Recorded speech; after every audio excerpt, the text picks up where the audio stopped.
السلام علیکم ورحمۃ اللہ وبرکاتہ۔ الحمدللہ ثم الحمدللہ۔ طہارت کے مسائل کے سلسلے میں آج ہم غسل کے مسائل پہ بات کریں گے اور انشاءاللہ صحیح احادیث کی روشنی میں سب وضاحت کی جائے گی، تو امید کرتی ہوں کہ بہنیں اس کو توجہ سے سنیں گی اور اس کو اپنی باقی بہنوں کے ساتھ بھی شیئر کریں گی۔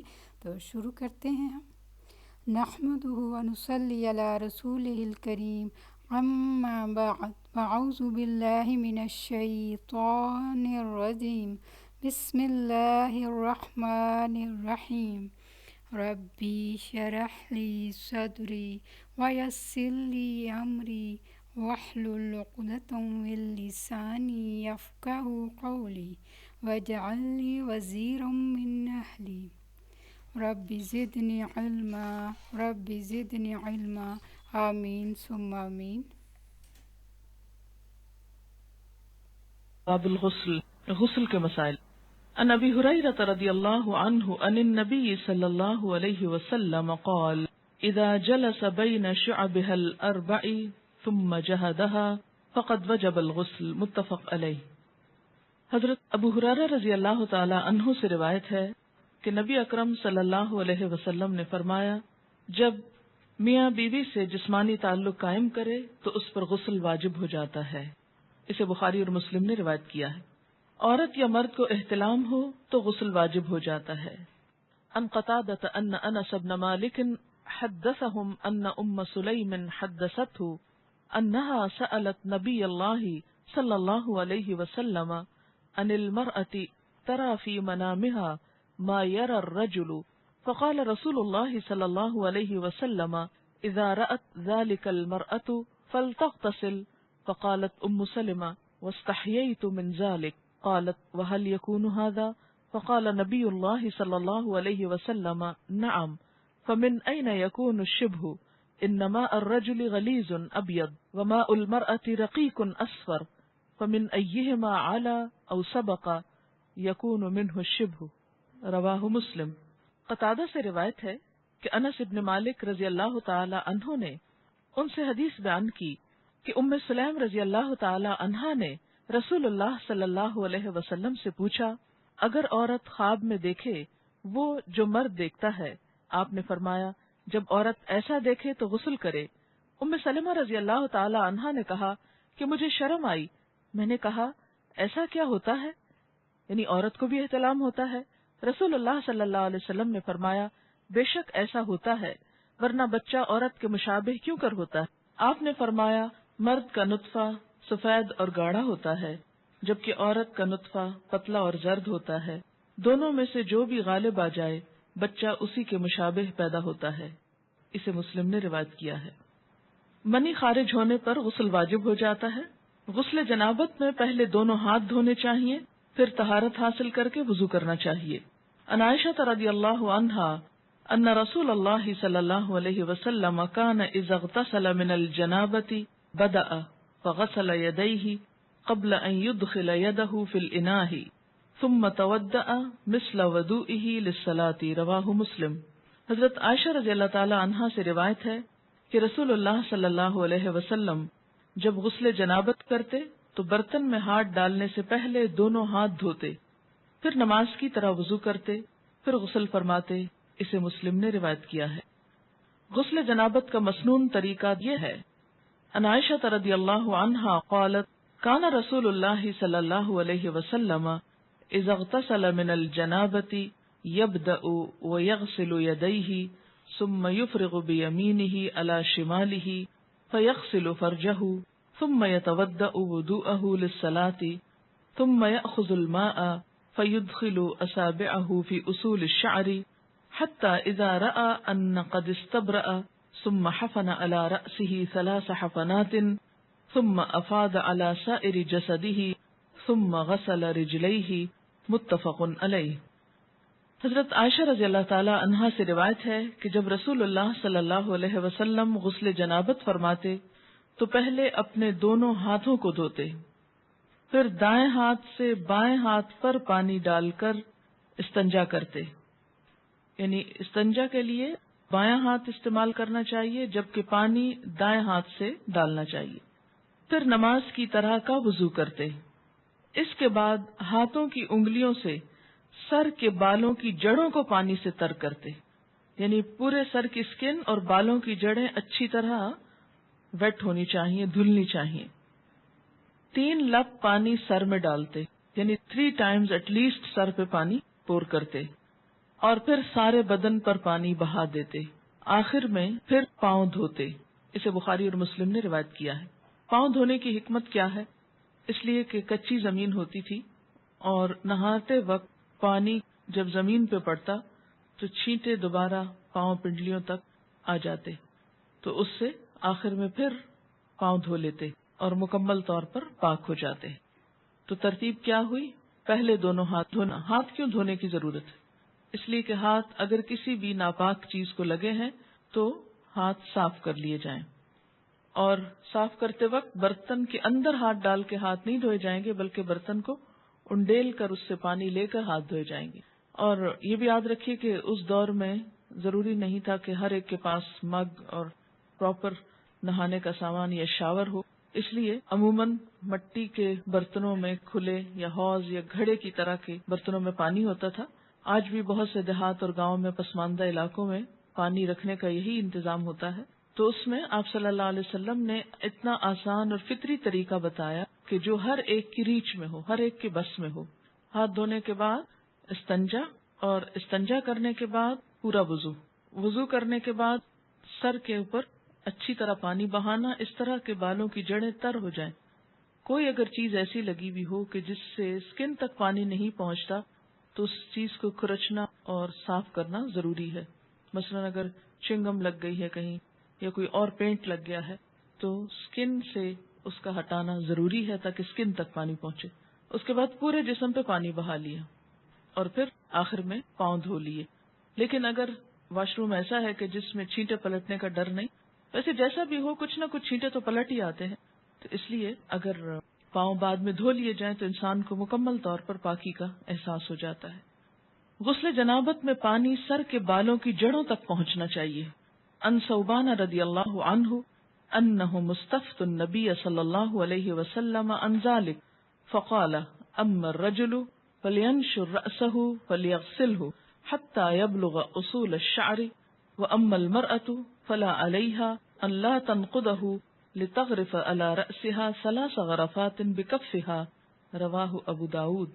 حضرت ثوبان رضی اللہ عنہ سے روایت ہے کہ صحابہ کرام نے نبی اکرم صلی اللہ علیہ وسلم سے غسل جنابت کے بارے میں سوال کیا تو آپ نے فرمایا کہ مرد اپنے سر کے بال کھولے اور انہیں دھوئے حتیٰ کہ پانی بالوں کی جڑوں تک پہنچ جائے، اور عورت کے لیے بالوں کو کھولنا ضروری نہیں، یعنی چٹیا وغیرہ ساری کھولنے کی ضرورت نہیں، بلکہ وہ اپنی دونوں ہتھیلیوں سے 3 لپ پانی اپنے سر میں ڈال لے پھر غسل مکمل کر لے۔ اسے ابو داؤد نے روایت کیا ہے۔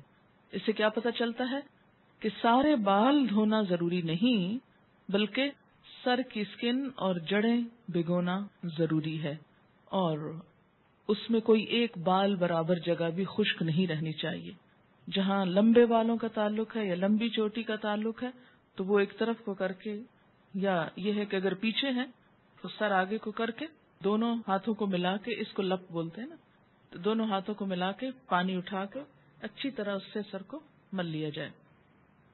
نیل پالش یا کوئی دوسری ایسی چیز جو جسم تک پانی نہ پہنچنے دے، اسے دور کیے بغیر غسل مکمل نہیں ہوتا، یعنی پاکی حاصل نہیں ہوتی۔ غسل جنابت کے لیے پانی میسر نہ ہو تو غسل کی نیت سے کیا ہوا تیمم ہی کافی ہے۔ ان عمران ابن حسین رضی اللہ عنہما ان رسول اللہ صلی اللہ علیہ وسلم رأى رجلا معتزلا لم يصلي في القوم فقال يا فلان ما منعك ان تصلي في القوم فقال يا رسول الله صلى الله عليه وسلم اصابتني جنابة ولا ماء قال عليك بالسعيد فانه يكفيك رواه البخاري۔ حضرت عمران بن حسین رضی اللہ عنہ سے روایت ہے کہ رسول اللہ صلی اللہ علیہ وسلم نے ایک آدمی کو دیکھا جو الگ بیٹھا تھا اور لوگوں کے ساتھ نماز نہیں پڑھی تھی۔ آپ نے فرمایا، اے فلاں آدمی، تو نے لوگوں کے ساتھ نماز کیوں نہیں پڑھی؟ اس نے عرض کیا، میں جنبی ہوں اور پانی بھی میسر نہیں۔ رسول اللہ صلی اللہ علیہ وسلم نے فرمایا، پاک مٹی سے تیمم کر لو، وہی غسل جنابت اور وضو کے لیے کافی ہے۔ اسے بخاری اور مسلم نے روایت کیا۔ اسی طرح بسا اوقات پیریڈز میں جب نہانا واجب ہوتا ہے پاک ہونے کے بعد، اور انسان بخار کی شدید کیفیت میں مثلا نہا نہیں سکتا یا کسی اور ایسی تکلیف یا بیماری میں ہے، تو اس میں بھی صرف تیمم کافی ہے، اور وہ تیمم 2 دفعہ کرنے کی ضرورت نہیں، ایک ہی تیمم غسل اور وضو دونوں کے قائم مقام ہو جائے گا۔ حیض ختم ہونے کے بعد غسل کرنا واجب ہے، یعنی اب کون کون سی چیزیں غسل کو واجب کر رہی ہیں ان سب کا یہاں ذکر کیا جا رہا ہے۔ عن عائشہ رضی اللہ عنہا ان فاطمہ بنت ابی حبیش كانت تستحاض فسألت النبي صلی اللہ علیہ وسلم فقال ذلك عرق وليست بالحيضة فإذا أقبلت الحيضة فدع الصلاة وإذا أدبرت فاغتسلي وصلي رواہ البخاری۔ حضرت عائشہ رضی اللہ تعالی عنہا سے روایت ہے کہ حضرت فاطمہ بنت ابی حبیش رضی اللہ عنہا کو استحاضہ کی شکایت تھی۔ انہوں نے رسول اللہ صلی اللہ علیہ وسلم سے مسئلہ پوچھا تو آپ نے فرمایا یہ ایک رگ کا خون ہے، حیض کا نہیں، جب حیض شروع ہو تو نماز چھوڑ دو، جب ختم ہو جائے تو غسل کر کے نماز شروع کر دو۔ اسے بخاری نے روایت کیا ہے۔ تو استحاضہ کا جو سورس ہے وہ حیض کے سورس سے مختلف ہے۔ استحاضہ ایسے جیسے جسم کے کسی بھی اور حصے سے خون نکلنا۔ استحاضہ کی مریض خاتون کو حسب عادت حیض کے ایام شمار کر کے غسل کرنا چاہیے۔ عن عائشہ رضی اللہ عنہا زوج النبی صلی اللہ علیہ وسلم قالت ان ام حبیبۃ رضی اللہ عنہا بنت جحش التي كانت تحت عبد الرحمن بن عوف رضی اللہ عنہ شکت الى رسول اللہ صلی اللہ علیہ وسلم الدم فقال لها امكثي قدر ما كانت تحبسك حيضتك ثم اغتسلي فكانت تغتسل عند كل صلاة رواہ مسلم۔ نبی اکرم صلی اللہ علیہ وسلم کی زوجہ محترمہ حضرت عائشہ رضی اللہ عنہا کہتی ہیں کہ عبد الرحمن بن عوف رضی اللہ عنہ کی بیوی حضرت ام حبیبہ رضی اللہ عنہا رسول اللہ صلی اللہ علیہ وسلم کی خدمت میں حاضر ہوئی اور استحاضہ کی شکایت کی۔ رسول اللہ صلی اللہ علیہ وسلم نے ارشاد فرمایا حسب عادت ایام حیض میں نماز نہ پڑھو، پھر ایام حیض ختم ہونے پر غسل کر لو۔ چنانچہ ام حبیبہ رضی اللہ عنہا ہر نماز کے لیے غسل کیا کرتی تھیں۔ اسے مسلم نے روایت کیا ہے۔ نماز سے مراد دوبارہ حیض سے پاک ہو کر نماز شروع ہونے کا وقت ہوتا تھا اس کے لیے، اس کا یہ مطلب نہیں ہے کہ ہر نماز کے ٹائم پہ غسل کرتی تھی۔ غسل حیض کا طریقہ یہ ہے۔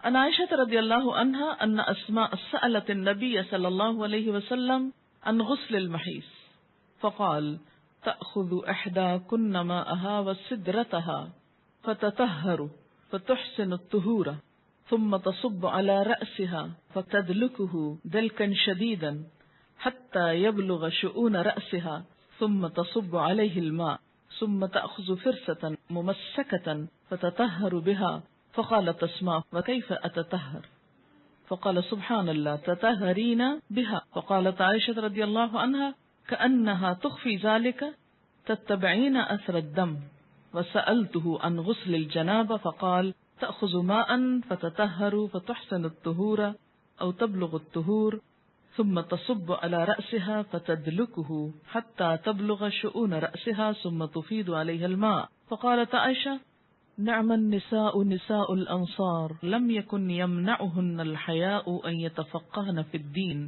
رواہ مسلم۔ حضرت عائشہ رضی اللہ عنہا سے روایت ہے کہ حضرت اسماء رضی اللہ تعالی عنہا نے نبی اکرم صلی اللہ علیہ وسلم سے غسل حیض کے بارے میں سوال کیا کہ کیسے نہانا چاہیے اس کے بعد، تو آپ نے فرمایا پہلے پانی میں بیری کے پتے ڈال کر اچھی طرح حیض کے خون سے پاکی حاصل کر لو۔ یہ بیری کے پتوں کی ضرورت اس لیے کہ اس دور میں صابن کی ایسی صورت اور قسمیں موجود نہ تھی۔ مراد جس سے یہ کہ اچھی طرح صفائی حاصل کرنے کے لیے کہ سب میل کچیل دور ہو جائے اس پانی سے نہاؤ۔ اب دیکھیے کہ مردے کو نہلانے کے لیے بھی بیری کے پتے ڈال کر پانی کو بوائل کیا جاتا ہے اور اس سے نہلایا جاتا ہے، اور اس میں بھی ایک اب تو صابن استعمال کر لیا جاتا ہے لیکن دیہاتوں وغیرہ میں اب بھی لوگ اسی پانی سے نہلاتے ہیں، تو ایک طرح سے جراثیم کش محلول بن جاتا ہے اور ہر قسم کی نجاست کو جسم سے دھو ڈالتا ہے۔ اب یوں سمجھے کہ لیکوڈ سوپ کی طرح کا ہے۔ پھر سر پہ پانی ڈالو، یہ مراد اس سے یہ ہے کہ جہاں جہاں نجاست ہے اچھی طرح جسم کو مل کے دھو لو، پھر سر پہ پانی ڈالو اور خوب اچھی طرح ملو تاکہ پانی بالوں کی جڑوں تک پہنچ جائے۔ پھر سارے بدن پر پانی بہاؤ، پھر خوشبو لگی ہوئی روئی کا پھاہا لے کر اس سے پاکی حاصل کرو، یعنی جسم سے ساری اسمیل دور کرنے کے لیے کیا کرو، روئی کو خوشبو لگا کر اسے جسم پر لگاؤ تاکہ خون کی ساری نجاست کا اثر اور اسمیل اور گندگی دور ہو جائے۔ آج کے دور میں بھی اگر ایسا کیا جائے تو بہت اچھا ہے، لیکن صابن وغیرہ بھی خوشبودار جو ہوتا ہے اس سے یہ کام لیا جا سکتا ہے۔ اس سے آپ اندازہ لگائیں نا کہ اسلام پاکیزگی، طہارت، صفائی ستھرائی اور خصوصاً ایک عورت سے اچھی اسمیل آنے کی طرف کتنا متوجہ کرتا ہے۔ بہت سے ازواجی زندگیوں میں جھگڑے محض اس لیے ہوتے ہیں کہ عورتیں اپنی کیئر نہیں کرتی، اور خصوصاً جو نجاست سامنے نظر نہیں آتی اس کے بارے میں بہت کیئر لیس ہوتی، تو یہ چیز درست نہیں۔ اس لیے آپ دیکھیں کہ اللہ کے رسول صلی اللہ علیہ وسلم نے اگرچہ مسئلے میں کتنی حیا ہے لیکن اس کے باوجود اچھی طرح کھول کے بات سمجھائی تاکہ کوئی بھی ابہام نہ رہے۔ حضرت اسماء رضی اللہ تعالی عنہا نے عرض کیا، روئی کے پاہے سے پاکی کس طرح، یعنی کاٹن بڈ سے کس طرح؟ آپ صلی اللہ علیہ وسلم نے فرمایا، سبحان اللہ، پاکی حاصل کرو۔ یعنی اب آپ اس سے زیادہ اور کیا ڈیٹیل بتاتے؟ یعنی اٹس انڈرسٹوڈ کہ روئی کے اوپر خوشبو لگا کے جسم کے اس حصے پہ لگاؤ کہ جہاں نجاست کے اثرات رہے ہیں تاکہ وہ سب کچھ دور ہو جائے۔ حضرت عائشہ رضی اللہ عنہا نے آشتا سے بتایا کہ حیض کی جگہ پر لگاؤ۔ پھر حضرت اسماء نے غسل جنابت کا سوال کیا تو آپ صلی اللہ علیہ وسلم نے فرمایا، پہلے پانی سے اچھی طرح استنجا کرو، پھر سر پر اچھی طرح پانی ڈال کر ملنا چاہیے تاکہ پانی بالوں کی جڑوں تک پہنچ جائے، پھر پورے بدن پر پانی ڈالو۔ حضرت عائشہ رضی اللہ تعالی عنہا کہتی ہیں کہ انصار کی عورتیں بھی کیا خوب عورتیں ہیں کہ دین کی باتیں پوچھنے میں شرم محسوس نہیں کرتی۔ اسے مسلم نے روایت کیا ہے۔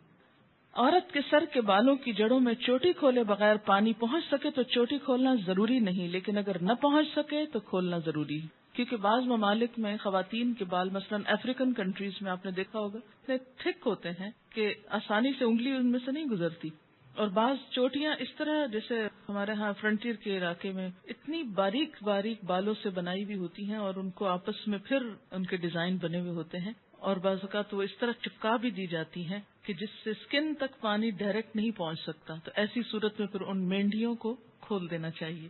ان ام سلمہ رضی اللہ عنہا قالت قلت یا رسول اللہ صلی اللہ علیہ وسلم ان امرأة اشد ضفر رأسی فانقضه لغسل الجنابہ قال لا انما يكفيك ان تحسي على رأسك 3 حسيات ثم تفيدين عليك الماء فتطهرين رواہ مسلم۔ حضرت ام سلمہ رضی اللہ عنہا کہتی ہیں کہ میں نے عرض کیا، یا رسول اللہ صلی اللہ علیہ وسلم، میں اپنے سر پر چوٹی باندھتی ہوں، کیا غسل جنابت کے لیے کھول دیا کروں؟ آپ نے فرمایا نہیں، سر پر 3 لب پانی ڈال لینا کافی ہے اور اس کے بعد سارے بدن پر پانی بہا کر پاک ہو سکتی ہو۔ اسے مسلم نے روایت کیا ہے۔ ان عائشہ رضی اللہ عنہا ان النبی صلی اللہ علیہ وسلم قال لها وكانت حائضا انقضی شعرك واغتسلی رواہ ابن ماجہ۔ حضرت عائشہ رضی اللہ تعالیٰ عنہا سے روایت ہے کہ جب وہ غسل حیض کرنے لگی تو آپ صلی اللہ علیہ وسلم نے فرمایا اپنے بال کھول لو اور غسل کرو۔ اسے ابن ماجہ نے روایت کیا۔ ینگ تھی، ان کے بال ہو سکتا بہت تھک ہو۔ حضرت ام سلمہ ایجڈ تھی، 4 بچوں کی ماں تھی، بال ایک ایک بچے کے بعد جھڑتے گئے اور ہلکے ہو گئے، اس لیے ان کے لیے کافی تھا کہ وہ پانی ڈال لیں، لیکن حضرت عائشہ کو آپ نے کچھ اور بتایا اس لیے کہ ان کے بال تھک ہوں گے۔ اگر کوئی آپ کو یہ آ کے کہے اور لوگ کہیں گے کہ دیکھیں کتنی کنٹراڈکشن ہے حدیث میں، ایک حدیث میں لکھا یہ کر لو اور ایک میں لکھا وہ کر لو، لیکن دونوں مختلف مواقع پر 2 فتوے کیوں دیے گئے؟ اس لیے کہ دونوں کے حالات مختلف ہیں۔ اب ہر شخص اپنے آپ کو دیکھے کہ وہ کہاں فٹ ہوتا ہے۔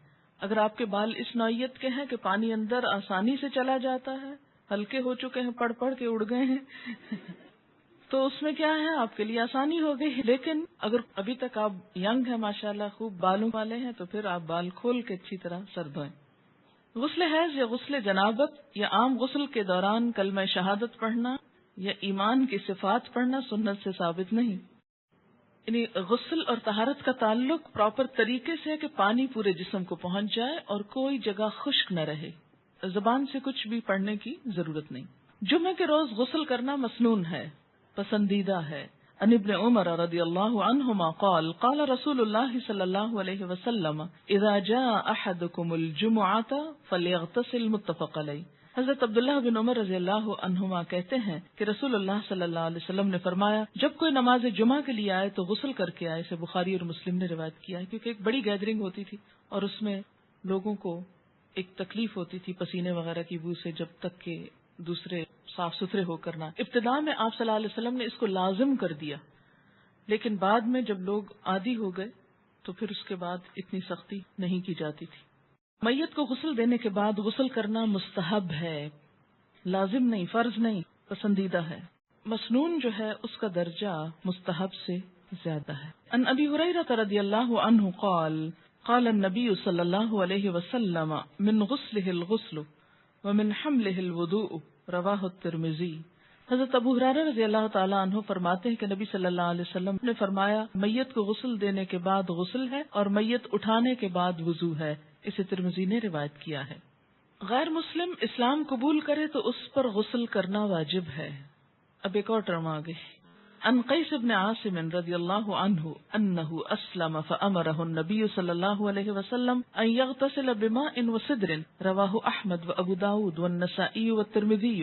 حضرت قیس بن عاصم رضی اللہ عنہ کہتے ہیں کہ جب وہ اسلام لائے تو نبی اکرم صلی اللہ علیہ وسلم نے انہیں پانی اور بیری کے پتوں سے غسل کرنے کا حکم دیا. اسے احمد، ابو داؤد، نسائی، ترمذی نے روایت کیا. کیوں؟ اس لیے کہ اس کے بعد مثلاً ایک شخص دن کے 10 بجے کلمہ پڑھتا ہے، چند گھنٹے 2-3 گھنٹے کے بعد ظہر کی اذان ہو جاتی. اب اس کے لیے کیا لازم ہے کہ وہ نماز پڑھے. نماز نہیں ہوتی جب تک کہ انسان صحیح طور پر پاک نہ ہو. پاک ہونے کے لیے غسل ضروری ہے.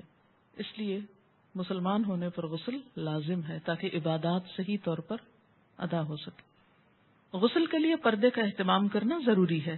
ان یعلا بن امیہ رضی اللہ عنہ ان رسول اللہ صلی اللہ علیہ وسلم رأى رجلا يغتسل بالبراز فصعد المنبر فحمد الله واثنى عليه وقال ان الله عز وجل حليم حي ستير يحب الحياء والستر فاذا اغتسل احدكم فليستتر. رواه ابو داود والنسائی. حضرت یعلا بن امیہ رضی اللہ عنہ سے روایت ہے کہ رسول اللہ صلی اللہ علیہ وسلم نے ایک شخص کو کھلے میدان میں برہنہ نہاتے دیکھا تو آپ صلی اللہ علیہ وسلم ممبر پر تشریف لائے، اللہ کی حمد و ثنا کی اور فرمایا اللہ عز و جل بڑا حوصلے والا اور شرم والا ہے، حجاب اور حیا کو پسند فرماتا ہے، لہذا جو کوئی غسل کرنا چاہے پردہ کر کے غسل کرے. اسے ابو داؤد اور نسائی نے روایت کیا ہے.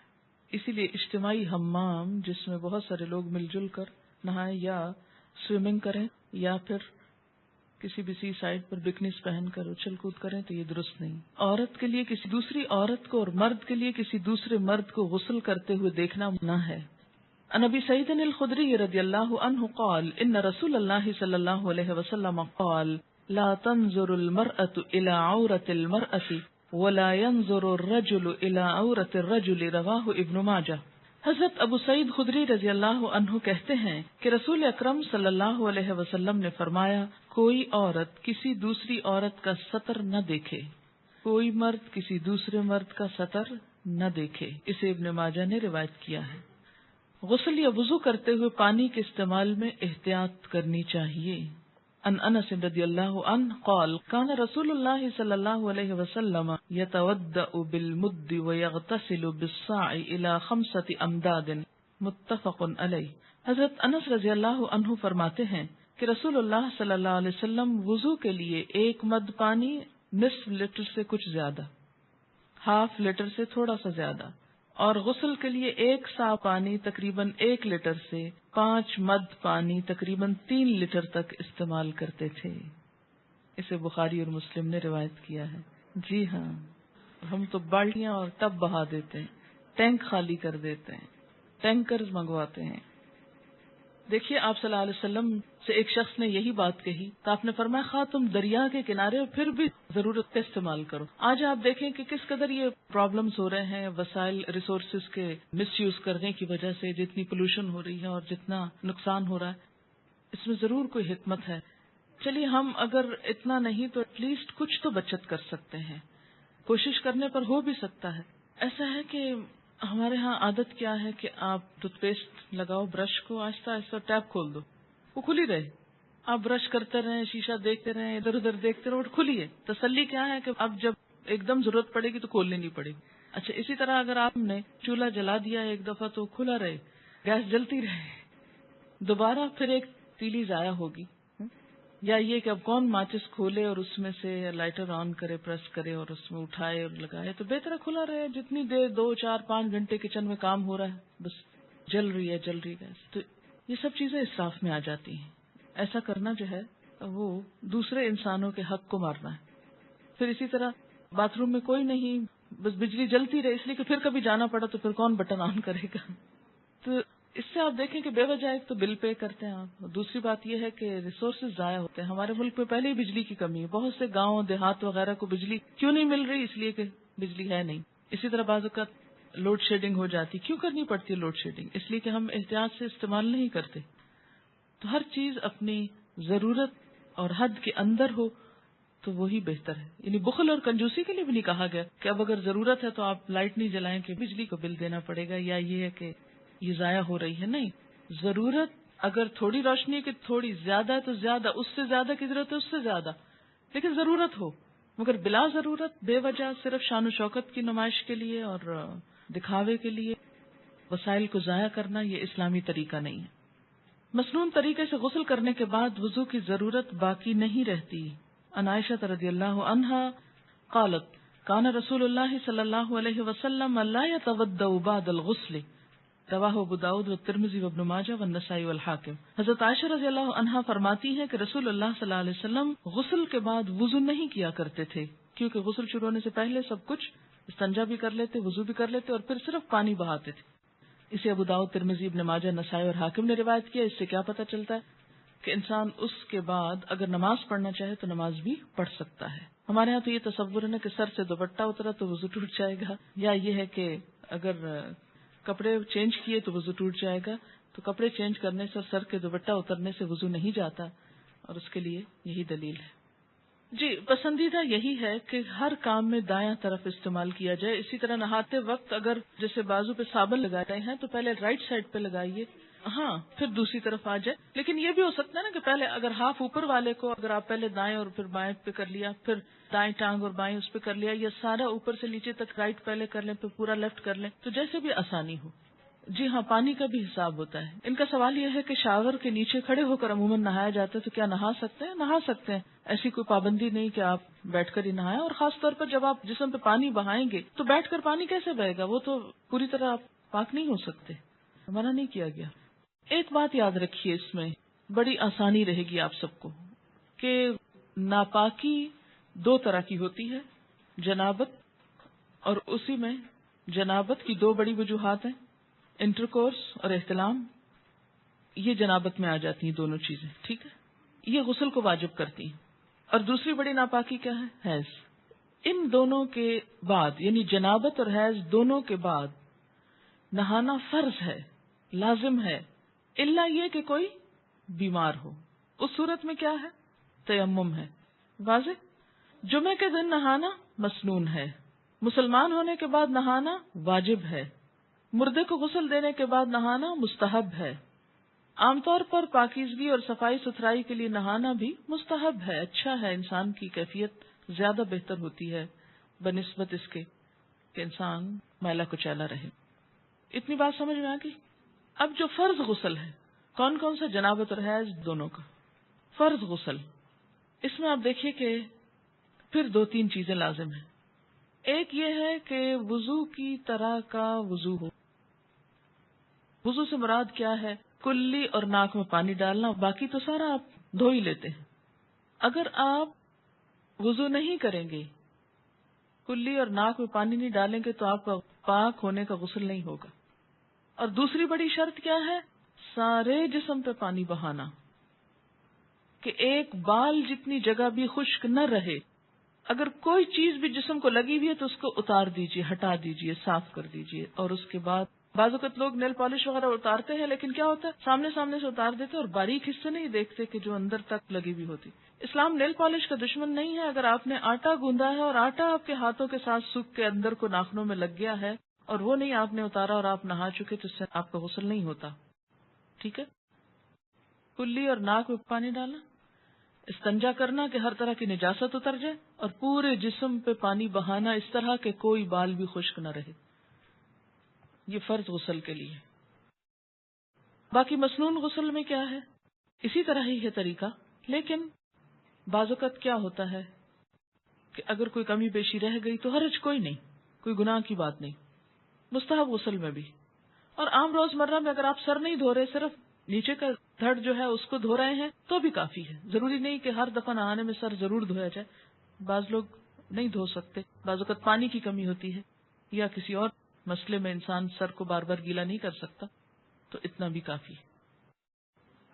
جی ہاں، وہ پیر دھونا فرض نہیں ہے. اگر خاص طور پر نجاست لگی ہے تو دھو دے، اور اگر آپ سمجھیں کہ سب ٹھیک ہے، چپل پہنا ہوا اور کوئی چھینٹے ایسے نہیں پڑے، تو اوپر سے جو پانی آ رہا ہے اور وہ پاؤں تک بہ گیا، پاؤں ساتھ ہی دھل گئے اور پاؤں میں چپل ہے، تو کوئی حرج نہیں ہے اگر الگ سے نہ بھی دھوئے جائیں. اگر جنابت، احتلام، حیض و نفاس ان تمام طریقوں سے پاکی حاصل کرنے کے لیے ایک ہی طرح کا غسل کیا جائے گا، تینوں کا طریقہ الگ الگ ہے، ایک ہی طرح کا غسل ہے. ناپاک کپڑے کو پاک کرنے کا مکمل طریقہ کیا ہے؟ طریقہ یہ ہے کہ پہلے ناپاکی کو تلاش کریں کہ ہے کہاں، اس کا نشان، داغ، کچھ بھی جب نظر آ جائے تو اس حصے کو الگ کر لیں باقی کپڑے سے. مثلا اگر اس پہ کچھ لگا ہوا ہے کہیں تو میں پہلے دیکھوں گی کہ کہاں ہے. اچھا یہ مل گئے ہیں، چلیے اب اس کو الگ پکڑ لیجئے باقی حصے سے، ٹھیک ہے. پھر اس کو آپ ٹیپ کے نیچے کیا کریں، اس حصے کو آپ اچھی طرح مل لیں، رگڑ لیں اس کو. پہلے اس حصے کو کیا کریں، اچھی طرح دھوئیں، صابن لگائیں. پھر اس کے بعد کیا ہے کہ اس کے ذرا سے پیچھے والے حصے کو، کیونکہ پانی وہ اس کا پھیل کے پیچھے تک آ جاتا ہے، لیکن یہاں سے پکا پکڑیں کہ پورے اس پہ نہ چلا جائے. پھر اس کے بعد ایک دفعہ پانی صاف ڈالیں اور اس کو اچھی طرح نچوڑ لیں. پھر اس کے بعد پھر نچوڑیں، پھر تیسری دفعہ، اور ذرا سا دیکھ لیں کہ پانی کیسا نکل رہا ہے. میلا یہ صاف ہے، دھل گیا، کافی. کیا احتلام، مزی، لیکوریا، حیض ان تمام کے داغ والے کپڑوں کو ایک ہی طریقے سے پاک کیا جائے گا یا الگ الگ طریقہ ہے؟ اس میں کوئی اور نجاست جس کا آپ نے نام نہ لکھا ہو، مثلا خون ہے یا یورین ہے یا کچھ اور، ان سب کو بھی اسی طرح پاک کیا جائے گا. کیا لیکوریا کے نشان والے کپڑے ناپاک کپڑوں میں شمار ہوں گے؟ جی ہاں، اس لیے کہ یہ ڈسچارج بھی نجس ہے. میت اٹھانے کے بعد وضو ہے، کیا اس سے مراد میت کو کندھا دینا ہے؟ اس سے مراد تخت پر جب میت کو نہلا چکے ہوں اور کفن پہنانے کے لیے اس کو اٹھا کے ہاتھ لگا کے آپ رکھ رہے ہوں، کہاں، چارپائی وغیرہ پر، تو اس کے بعد وضو کر لیجیے. کیوں؟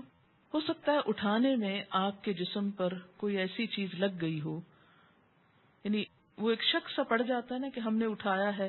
اور اٹھانے سے مراد یہ نہیں کہ صرف آپ اس کے بال پکڑیں گے یا پاؤں پکڑیں گے. میت کو جب اٹھایا جاتا ہے تو اس میں اس کی بیک کے نیچے، اس کی ٹانگوں کے نیچے، پاؤں کی طرف سے یوں ہاتھ، جیسے بچے کو نہیں اٹھاتے اس طرح کر کے ہاتھ نیچے سے ہاتھ دے کے رکھتے، ورنہ تو اس کی کمر ٹوٹ جائے، کیونکہ وہ تو سارا بوجھ ڈالے ہوئے ہوتا ہے. ٹھیک ہے، تو جس طرح ایک چھوٹے بچے کو آپ صرف گردن سے پکڑ کے نہیں اٹھاتے یا گردن اور پاؤں سے پکڑ کے نہیں اٹھاتے، بلکہ کیا کرتے، نیچے سے ہاتھ دیتے. اب آپ دیکھیے کہ جب مردے کو نہلاتے ہیں نا، تو بسا اوقات مردے کے اندر سے مسلسل ڈسچارج ہوتا رہتا ہے اور وہ ڈسچارج ناپاک ہوتا ہے، پیلا پانی عموماً نکلتا رہتا ہے. بعض اوقات یہ ہوتا ہے کہ موت کی جو شدت ہوتی ہے، سختی ہوتی ہے، اس سے یورین پاس ہو جاتا ہے یا کوئی اور نجاست جسم سے نکل آتی ہے، کیونکہ انسان ایک کشمکش کی حالت میں ہوتا ہے، شدید تکلیف کی حالت میں ہوتا ہے. تو جب جان نکلتی ہے تو وہ ایک خوف، آپ دیکھیں نا کہ جب خصوصاً اگر مردے کے پاس ایسے فرشتے آئے ہوں کہ جو عذاب والے ہوں، تو ان کو دیکھتے ہی خوف زدہ ہو جاتا ہے. تو اس خوف میں، جیسے آپ نے دیکھو کہ بعض بچوں کو مار پڑے تو پیشاب نکل جاتا ہے، ان کا ہوتا ہے نا خوف کی حالت میں.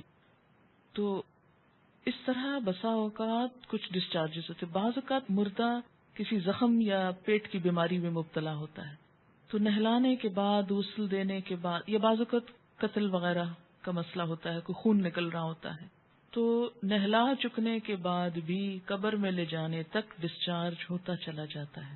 It depends. اب جب آپ اس کو اٹھاتے ہیں اس تخت سے، اسٹریچر پہ یا اس میت کی جو چارپائی ہے اس پہ ڈالنے کے لیے، تو پھر انسان کے دل میں ذرا تصور ملائیں کہ آپ نے کسی مردے کو ہاتھ لگایا، اس کے بعد آپ کی فیلنگ کیا ہوگی؟ جیسے آپ کو کچھ لگ گیا، یہ فیلنگ آتی ہے نا.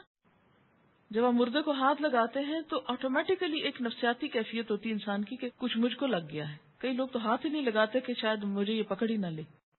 تو یہ جو اندر ایک نفسیاتی خلل سا آتا ہے نا انسان کے، اس کا ازالہ کیا ہے؟ اگر نہلایا تو چھینٹے پڑیں گے اپنے اوپر، تو نہا لیں آپ خود بھی تاکہ دل سے سب خلش دور ہو جائے. اور اگر آپ نے نہلایا نہیں، صرف اٹھانے میں مدد دے کے رکھا ہے تو آپ وضو کر لیں تاکہ آپ کے اندر کی کیفیت درست ہو جائے اور آپ کی نماز میں دل لگے. یاد رکھیے کہ جو غسل اور وضو کے جتنے بھی مواقع ہیں یہ سارے اسی لیے ہیں کہ انسان کی نماز میں سکون آئے. عام حالت میں بھی جو وضو کرنے کے لیے کہا جاتا ہے نا، تو آپ دیکھیں کبھی ہم کھا پی رہے ہوتے ہیں، کبھی ہم ہنس رہے ہوتے ہیں، کبھی ہم دنیا میں انوالو ہوتے ہیں، تو پھر جب ہم نماز کے لیے جاتے ہیں تو وضو نماز کی تیاری ہے، اس کے خشوع و خضوع میں ہیلپ کرتا ہے، اس لیے یہ حکم دیا گیا. لیکن اگر کوئی نہیں کرتا وضو تو کوئی گناہ کا کام نہیں ہے. جی نہیں، مردے کا سطر تو نہیں کھولیں گے، لیکن اس کے باوجود جسم سے اگر کچھ رس رہا ہے، بعض بیماریوں میں رستا ہے، بعض حالات میں رستا ہے، کوئی بھی ریزن ہو سکتا، تو کوئی بھی چیز جو مردے کے جسم سے نکل رہی ہے وہ پاک نہیں ہے، ٹھیک ہے نا، تو اس کو دھو لینا چاہیے. یہ جو آپ کو دعائیں سکھائی گئی نا صبح شام کی، اس میں ایک دعا آتی ہے نا، اللہم انی اسألک العافیۃ فی الدنیا والآخرہ، اور کہتے ہیں اللہم استر عوراتی وآمن رواتی. اس دعا کو وہ توجہ سے مانگا کہ اللہم استر عوراتی، اللہ میرے شرم والے حصوں کو، چیزوں کو ڈھانپ دے، میری شرم کی چیز کسی کے سامنے نہ کھلے. اور اسی لیے کہتے ہیں نا کہ جس نے کسی میت کا عیب چھپایا اللہ تعالیٰ اس کا عیب چھپائے گا. میت کا کوئی عیب نظر آئے، عیب سے مراد کیا ہے کہ مثلا نہلایا اور اگر اس کے جسم سے کوئی نجاست نکلتی دیکھی، یا کوئی داغ دیکھا، یا کوئی بھی چیز دیکھی ہے، یا کوئی نقص دیکھا، تو انسان سب کو بتاتا پھرے کہ میں نے فلاں کو نہلایا تھا اور اس کے اندر میں نے یہ دیکھا تھا. نہیں، کبھی نہیں، ہونٹ نہ کھلے. زندہ انسان کے عیب کے لیے بھی نہیں کھلنے چاہیے، اور مردہ کی تو اور احتیاط کرنی چاہیے، کیونکہ زندہ تو کبھی نہ کبھی اپنی صفائی پیش کر دیتا ہے، یا اس کا حال اچھا ہو جاتا ہے تو وہ اس کے بارے میں سوچ لوگوں کی بہتر ہو جاتی ہے. لیکن مرنے والا تو بس پھر اس کا آخری سفر ہے نا، آخری وقت ہے، اس لیے اس کے بارے میں تو کوئی چیز ایسی دیکھی جائے بالکل ذکر نہیں کرنا چاہیے.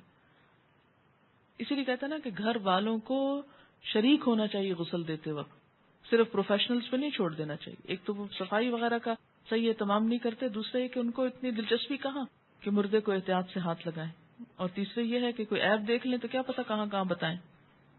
احترام ہے نا، احترام ہے اس کا بھی، یہ نہیں کہ اگر وہ مر گیا ہے تو اب آپ جیسے چاہیں اس کے ساتھ بدتمیزی سے کام کریں. احترام سے. کیا ڈاکٹر سے اندرونی چیک اپ کے بعد نہانا چاہیے؟ نہیں، اس سے نہانے کی ضرورت نہیں ہے، لیکن وضو کرنا ہوگا. کیا دوران حیض نہانا منع ہے؟ کوئی منع نہیں ہے. ڈیورنگ پیریڈز نہا سکتے ہیں. It depends. بعض لوگوں کو نہانے سے تکلیف ہوتی ہے، بعض کو نہانا زیادہ اچھا رہتا ہے، اپنی اپنی عادت کے مطابق کر لیجیے. عورتوں اور مردوں کے غسل کرنے کے جو فرائض ہیں اس میں کوئی فرق نہیں. اچھا، یہ ان کو مشکل پتہ کیوں پیش آ رہی؟ اس لیے کہ بعض احادیث مکمل ہیں، بعض احادیث میں صرف ایک مسئلہ بیان کیا. تو اسی لیے میں ہمیشہ کہتی ہوں نا کہ جز کو دیکھ کر یہ نہ سمجھے کہ کل اسی کے اندر ہے. کیا ننگے بدن پر وضو ہو جاتا ہے؟ یہ ابھی میں نے کیا کہا ہے. جنابت میں ایک ہی دن 2 بار غسل کرنا پڑ جائے تو اس کے لیے کیا رخصت ہے کہ صرف نیچے والا حصہ دھو لیا جائے؟ نہیں، کوئی رخصت نہیں ہے. جب جنابت کی حالت ہو تو نہانا ہوگا نماز کے لیے.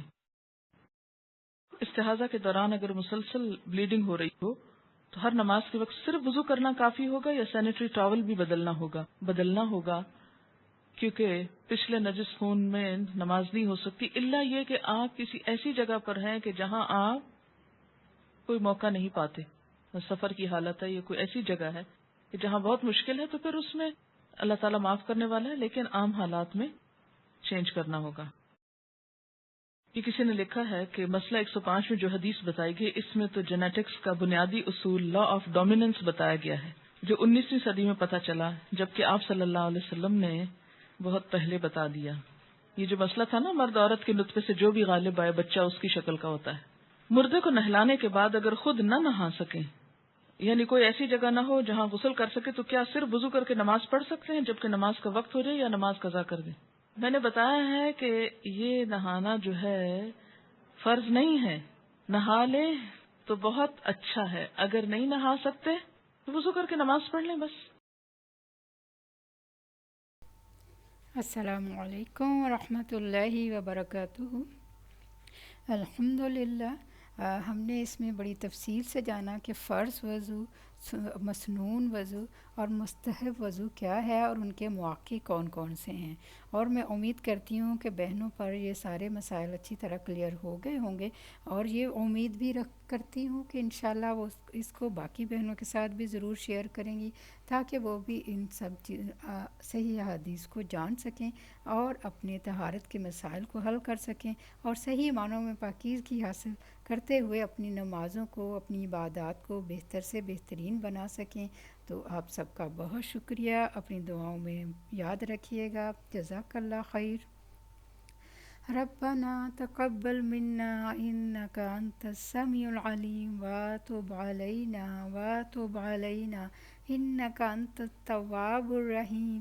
سبحان ربك رب العزة عما يصفون، سلام على المرسلين، الحمد لله رب العالمين۔ سبحانك اللهم وبحمدك أشهد أن لا إله إلا أنت، أستغفرك وأتوب إليك۔ السلام علیکم ورحمۃ اللہ وبرکاتہ۔